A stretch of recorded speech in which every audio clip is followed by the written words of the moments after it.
But I mean, it's just a simple fact that like people, that type of people like Trump, and like he is like a leader in his country, but he is the stereotype, if you will, that believes in kind of he's got the laugh now, cry later attitude, and believes in right and wrong, I think, and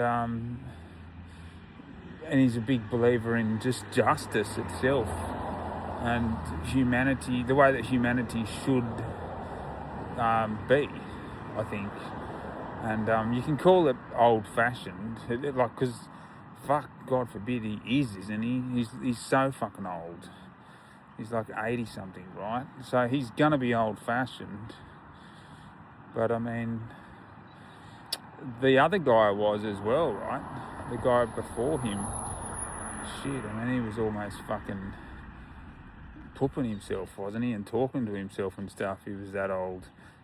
I think they were only the same age though, but he just, like, he really was just kind of naturally just aging much more than what Donald is now.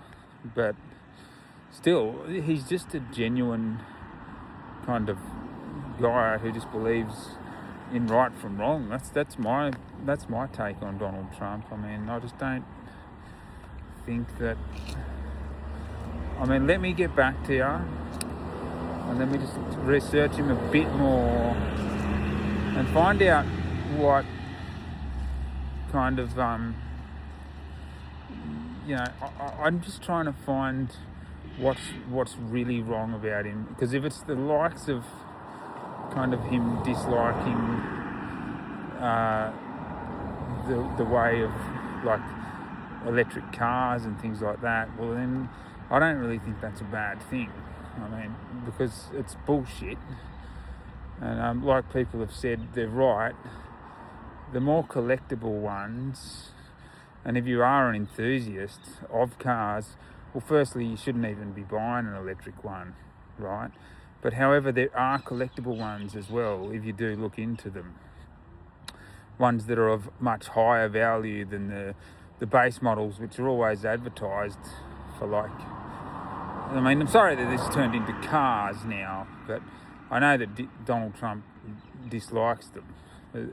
But most people, stereotypes I go back to, like myself and him and just many others, millions of others, we're the type that just say no to them because they're just throwaway items. And there's kind of, you can't kind of build them and get kind of individual parts, because essentially they're just, as far as we know at this point, just a massive battery, a lithium one, or two, or three, or four for that matter in some cases, depending on what sort of car you'd be buying. Like I say, the high-end ones kind of can be as high as $230,000 in the BMW and Mercedes range I've seen, and extremely powerful too. But if you put a few miles on them, that's it, they're done.